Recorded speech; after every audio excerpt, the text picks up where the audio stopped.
Nada mejor que un mapa para ilustrar la historia de Málaga, sobre todo la historia, Antonio, que ya es difícil de encontrar físicamente, esas reliquias, esos vestigios que tanto en este pasear por Málaga nos resulta encontrar. Y para explicarlo, nadie mejor que Antonio Díaz, me acompaña un arquitecto con mucho conocimiento en historia y en historia malagueña y en patrimonio especialmente de Málaga, que me enseñaba este plano. Estamos en calle Beata, fijaos, y nada mejor para ver la relevancia, me explicabas, Antonio, en su momento, que tenía calle Beatas, que este plano que estamos viendo. ¿Qué estamos viendo? Mejor tú para explicarlo que nadie. Bueno, pues este es un plano muy conocido por todos los historiadores de Málaga y por todos los que hemos trabajado sobre la historia de la ciudad, que es un fragmento del Carrión de Mula de 1783. Es un plano que se está haciendo ya al final del barroco y está al principio del siglo XIX, con la ilustración ya en marcha, pero Málaga todavía conserva su trazado de ciudad barroca. Se ve claramente cómo describe la muralla, que viene enganchada con la Alcazaba, la Plaza La Merced, que ya se traza desde el principio, ¿no? Con todo el arrabal de la Fontanalla, con los conventos y la plaza, y cómo el trazado musulmán seguía dominando todavía, imperando en la ciudad, y la ciudad pues estaba mucho más cerrada, las manzanas, toda llena de conventos. Veis, cada cruz es un conventito. Son edificios grandes todos. Todos son edificios bastante cerrados y con un parcelario pues muy del pasado musulmán, que se va quedando remanente. Y esto es lo que todo el 19 que interviene en Málaga borra, ¿no? Con grandes ensanches, con grandes operaciones de ensanche, y como por ejemplo aquí aparecería posteriormente la Plaza del Teatro, ¿no? Que es la que tenemos aquí detrás, y con todas las desamortizaciones y demoliciones de todos los edificios históricos de conventos que permitieron que aparecieran nuevas calles, y hacen la aparición de esas nuevas calles y que los tráficos vayan desviándose hacia esas calles, es lo que hace que calle Beatas pierda importancia, la importancia histórica, porque si veis está la Puerta Granada, que es la salida de la ciudad hacia Granada, la Puerta de Buenaventura, la Puerta de Antequera y la Puerta Nueva, que estaba por aquí, ¿no?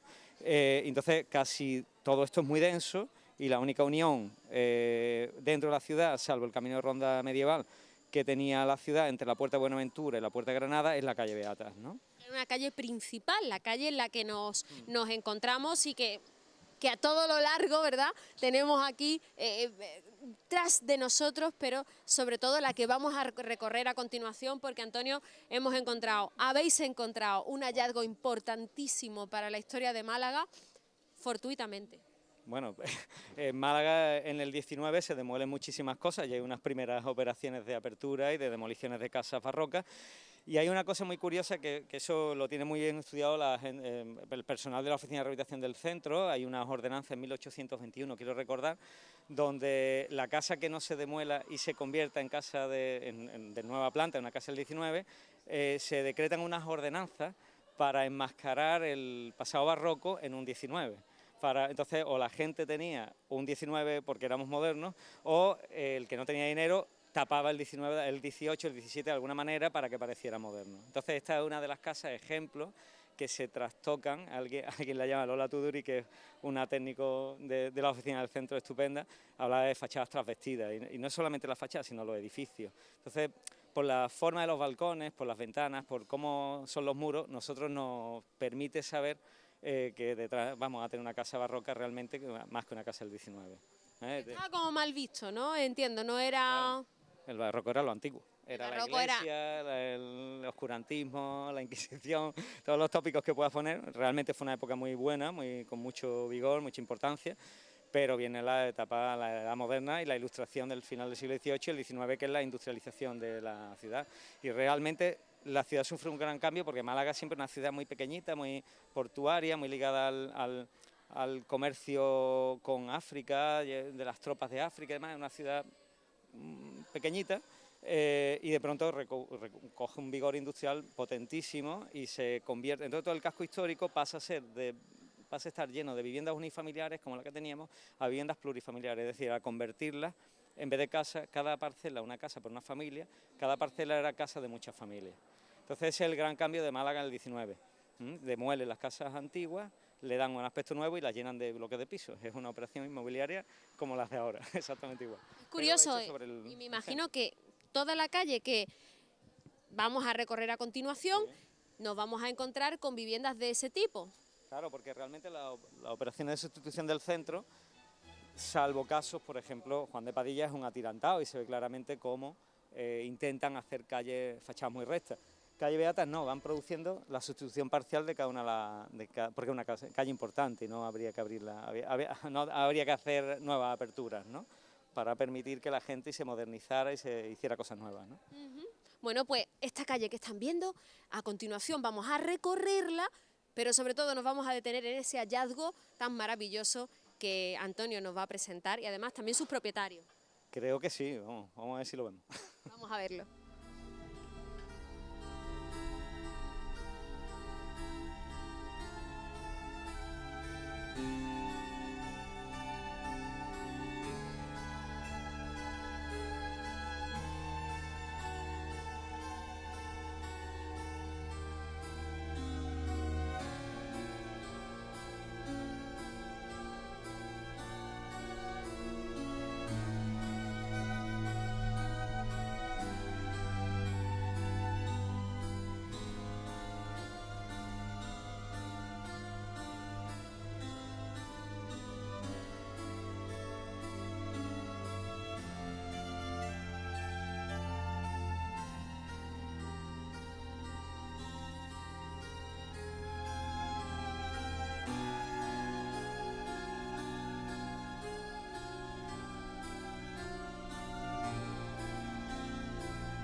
Como vamos andando por calle Beata y a medida que vamos andando por calle Beata nos vamos encontrando, bueno, Antonio rápidamente ve signos de barroco, de neoclásico, de renacimiento, de todas estas cosas que para los que no somos doctos en la materia son tan difíciles de detectar.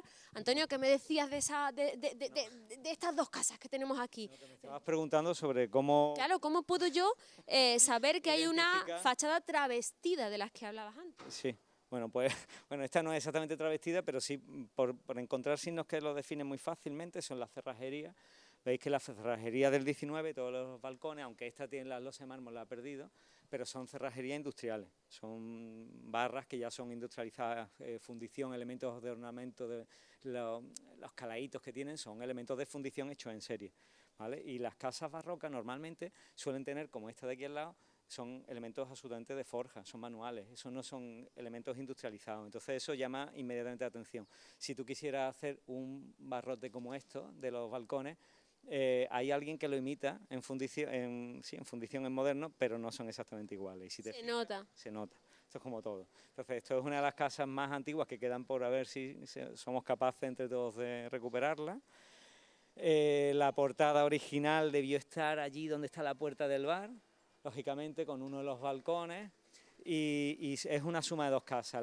Las ventanitas que están aquí con los cierros son las escaleras de la casa, que están unidas con la otra casita de atrás, ¿vale? Pero podéis ver elementos muy distintos, los aleros, las cazoletas, elementos de los vierteaguas, de la recogida de aguas, vidriados a mano, y después esta pues tiene esa pintura barroca que prácticamente todos los edificios del 18 se dedicaban a hacer como decoración superficial de los muros. Veis aquí como hay una pilastra, una falsa pilastra que está esperando a ser recuperada, y ahí hay incluso un letrero debajo de uno de los balcones, porque era normal dibujar cosas alegóricas o letreros de lo que fueran. Hay un tema de un padre con un niño, que el padre va borracho, el niño está tirando la chaqueta, hay una Inmaculada. En Málaga está llena de elementos decorativos muy, muy bonitos, muy singulares. Esto hay alguien que dice que puede ser un hospicio ligado a uno de los conventos que estuviera por aquí. O sea, que era un sitio para acoger a gente de la calle, o chicas que no tenían sitio, o transeúntes, o incluso invitados de los conventos de clausura, pues lógicamente no podían estar en clausura. Entonces tenían hospicios, y dicen que el nombre de Calle Beatas puede venir de ahí, de las señoras que cuidaban esos hospicios, que no podían entrar en los conventos, pero no eran monjas. Claro, y que estarían entrando y saliendo en esta calle. Qué curiosidad, me encanta. Pues nosotros seguimos paseando.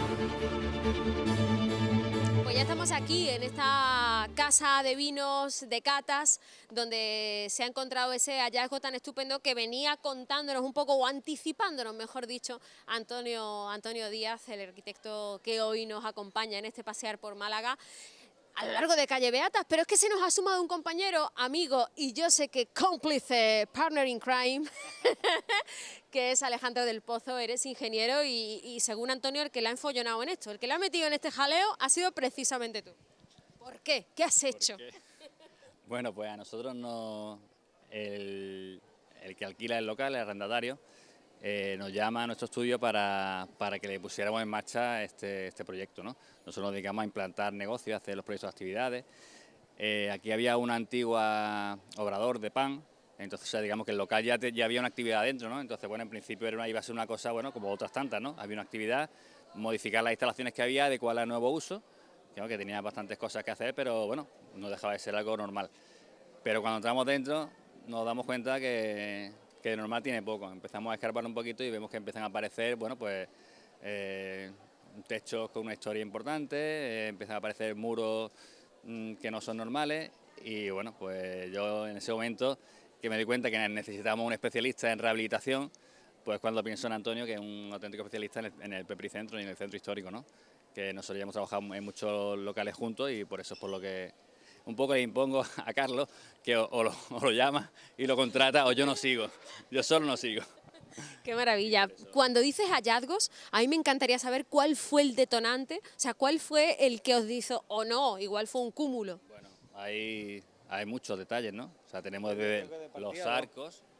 Pero yo creo muro, que de ¿no? partida el muro de fondo, y cuando hacemos la cata de este muro por detrás y vemos que ya ahí aparecen restos de piedra, unos sillares de piedra bastante importantes, ya empezamos porque, bueno, esto había un ladrillo de 12 centímetros pegado a la piedra. Lo que se ha venido haciendo históricamente en Málaga es que, digamos, conforme se han ido evolucionando los negocios, se ha ido tapando los antiguos con superposiciones, ¿no? Entonces se han ido creando fachadas impostadas que no son reales. Entonces, nos hemos encontrado el caso, como en este y en otros muchos, que quitando lo que se puso hace a lo mejor 10, 15, 20 años, aparecían pues el material original. Y entonces, pues la verdad que fue sorprendente, ¿no? Si tenéis ocasión de ver la foto de cómo era esto antes de la obra, es que nadie, bueno, yo no podría sospechar que Antonio dice que sí, que él lo sabía, pero yo no podría sospechar que eso estaba aquí. O sea, De entrada, la fachada que estamos viendo, claro, o sea, de entrada lo que... La fachada, efectivamente. ¿Vale? O sea, ya partiendo de la base. Es una primera fase. Ahora viene, si Dios quiere y nos dan una buena subvención, que es que no tenemos que conseguir algo de financiación, pero podéis ver que la fachada tiene pintura mural. Le hicimos una esquinita para comprobar y allí tienes el ladrillo fingido, que como tantas, por ejemplo, la casa en la Plaza de la Constitución, el antiguo convento es así, eso es 1740, 1745 creo que está fecha aquella. O sea que eso es un barroco antiguo y sobre ese barroco se decora con el ladrillo fingido a mitad del 18. Una fachada travestida de las que tú comentabas. La travestida vendría detrás. El 19 vendría cuando tapan la portada de piedra, veis que la portada de piedra la han picado, le metieron una viga de madera. Si fijáis en el hombro, en donde acaba el ingleteadillo que tiene la piedra, ¿vale? En la portada, eso se desmolió, se metió una viga, es de proporciones muy parecidas, en pequeñito, a la del Museo Picasso. O sea, es que esta tuvo que ser, al Palacio de los Condes de Cabra, tuvo que ser muy parecida a este. Tiene de otra escala de dinero, pero lógicamente es de esa época. Es un poco el Picasso, y de hecho algunos de los vecinos de arriba me han dicho que en una obra que le hicieron hace 10 años demolieron algunos elementos de madera absolutamente inusuales, o sea, como de tipo de alfarjía, barroca, o sea, barroca no, de mudéjar, antigua. O sea, que es una casa muy antigua que se renueva en el barroco, se moderniza, y después se moderniza en el 19, que es la famosa fachada trasvestida, que es cuando pasa de tener la puerta aquí a tener la puerta donde tiene esa puerta, de una puerta del 19, cambian la caja de escalera, y después todos los cambios que hay en el siglo XX, de la panadería, los tabiques, la pizzería. Que... Yo veo de todo, madre de mi vida. Sí, sí. Un viaje en el tiempo estáis haciendo a lo largo de esta obra también, ¿no? Un viaje por la historia. Ha sido muy bonita por el tiempo y un poco O sea, como tenía tantos elementos tan sensibles, había que hacerlo muy despacito, muy despacito. Pero claro, cuando nos hemos encontrado... Y sobre todo porque el promotor inicial ni se imaginaba ni sabía. O sea que la primera labor ha sido hacer entender al arrendatario que merecía la pena este esfuerzo. Y él coge el guante casi a la primera de cambio. En las primeras semanas estaba como diciendo, estos me están liando. Pero yo creo... Una obra de este tipo suele ser, un local comercial suele ser una obra de 2 meses. Y aquí hemos estado entre 8 y 9, ¿no? Sí. Finalmente. Con lo cual... Claro, eso es dinero, tiempo es dinero. Son alquileres, pero bueno, él entendió que tenía entre manos una cosa muy especial, ¿no? Entonces, pues formación de albañiles. Transformación de albañiles. Los albañiles pues no están acostumbrados a trabajar de este tipo de materiales, a este tipo de cosas, cómo se tiene que trabajar. Entonces todo ese tipo de cosas ha sido como una labor muy despacito, porque lo primero era consolidar esto. Hubo un día en el puente del Pilar, se nos cayó un muro. ¿Nos cayó un muro? Sí. Pues digamos, pues por lo que yo digo, Antonio tiene que estar aquí, que entiende, que él entiende estos edificios. Se desmoronaba la obra. Entonces, poco a poco... El edificio tenía mucha agua, los muros tenían mucha agua, tú tocabas la muralla esta que no sé si había entrado... No, ahora queremos entrar a continuación. Tú la tocabas, la mano... Húmeda, ¿no? Mojada del agua que tenía. Y entonces, pues bueno, ha sido un trabajo muy poco a poco y de dejarle que respirara el edificio. Ya se ha secado y ya el edificio ha cambiado por completo. Bueno, pues yo creo que más que anticiparnos más, yo ya quiero entrar. Así que vamos a darnos un paseo dentro de una casa por Málaga.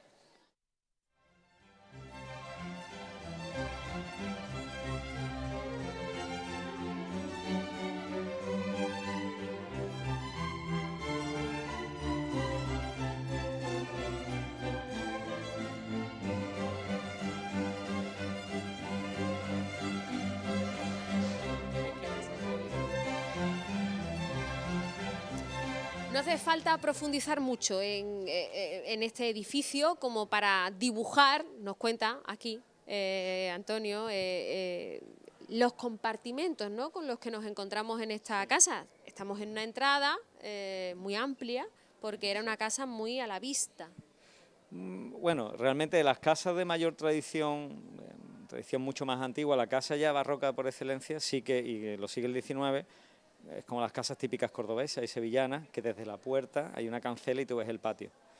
Las que vienen de una tradición anterior, mudéjar, realmente siguen tradiciones moriscas y lo que hacen es esconder el patio, porque el patio es el centro de la casa, la vida de la casa, y es como privado. Entonces, la portada está aquí y es lógico que cuando tú entraras no vieras el patio de frente, el patio te queda a la izquierda. Es un juego que habéis hecho vosotros para que se vea la profundidad de la casa. Claro, nosotros lo que nos interesaba era darle profundidad a la casa, sobre todo porque desde la calle la gente viera el local y le apeteciera entrar.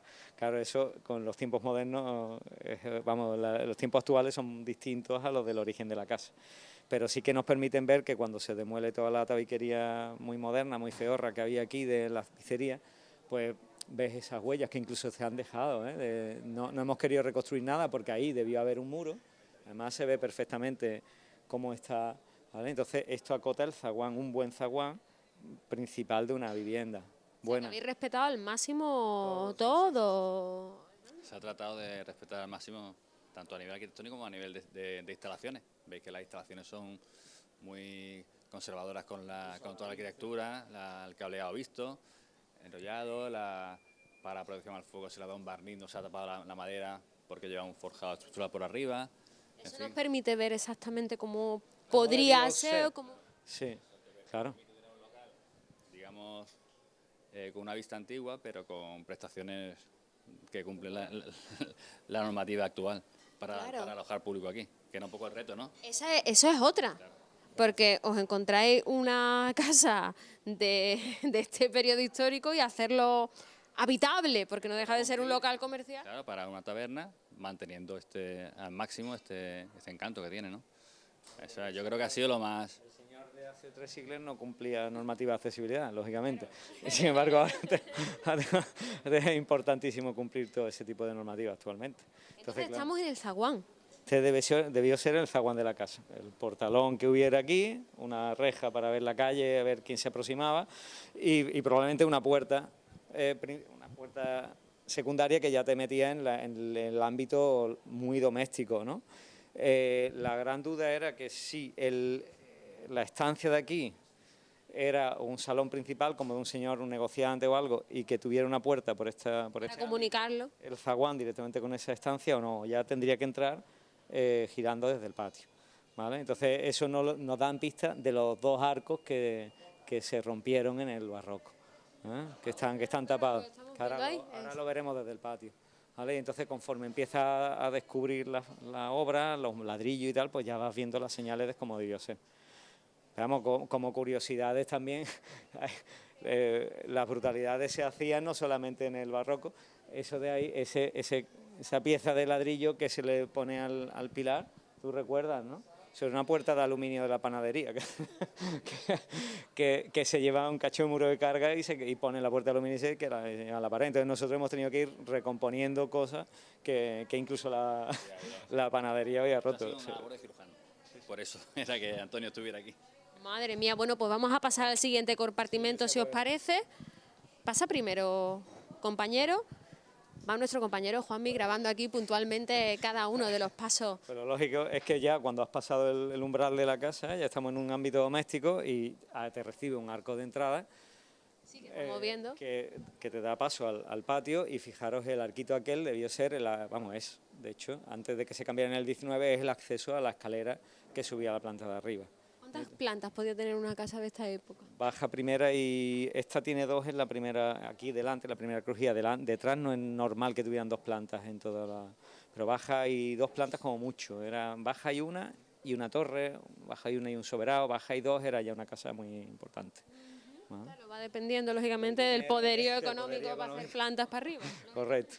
Entonces la duda es que esto fuera un paso trasero. Fijaros la diferencia de techo. Aquí se han tenido que quitar vigas que se metieron ahora 15 años, estructuras metálicas de muy mala calidad. Si viene, vente por aquí para que nuestro compañero pueda enfocar perfectamente estas diferencias que estamos viendo. Fijaros los techos, se han reservado, pero es un techo de mejor calidad que un techo bastante más pobre, ¿no? Y sin embargo lo que hemos hecho ha sido quitar elementos metálicos que se metieron de refuerzo ahora 15 años y se ha sustituido por unas vigas buenas de madera y acuñadas y para relevar la estructura, eso no tenemos problema. Madre mía. Cada rincón es diferente en este local, o sea, no hay nada igual. O sea, tiempo récord ha sido esto, muy realmente. Hombre, Vamos a decir Al dueño, ¿no? Que le hará muchas gracias. No, pero madre mía, ¿eh? Entonces, vamos a pasar a la parte más interior, si os parece bien, porque esta ya es donde encontramos, fijaos, ese muro. O sea, este es el que nos daba miedo venir, ¿verdad? No es por lo que me llaman en un primer momento. vemos que esto tiene un asentamiento que a los que no entendemos de este tipo de cosas nos da mucho respeto, ¿no? Entonces, pues... Es que fijaros, como decíais bien, la panza que tiene, así vulgarmente, ese muro. O sea, ¿de qué época puede ser, Antonio, ese muro? Es que yo... Difícil fecharlo, porque eso habrá que hacer. Además no soy historiador, yo soy aficionado. Lo que pasa es que tengo que ir con mucho cuidado para no tocar donde no me corresponde, pero yo muros de este tipo lo he visto en la Posada del Patio, como hablábamos antes, o sea, ese tipo de obra, ¿no? De las verdugadas de ladrillo con la mampostería, pero lo más importante, que es como el clásico de todo el 16, 17, 18, es cuando vemos que por los lunetillos, los agujeritos que tiene, unos mechinales, dentro se le ve un alma de tapial. Tapial es un barro prensado. Ese tipo de estructuras se hacen como en temas defensivos, un tema que intenta ser algo bastante más fuerte porque el ladrillo y la piedra es algo más caro que el barro, que el tapial. El tapial es barro prensado, es tierra.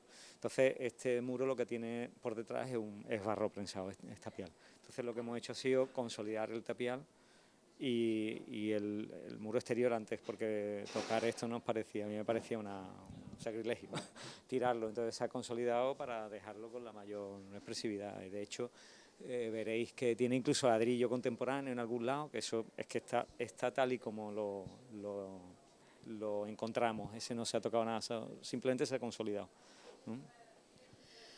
Madre mía, el viaje en el tiempo que hemos hecho aquí en nada, en un rato y que tanto trabajito os ha costado a vosotros, ¿eh?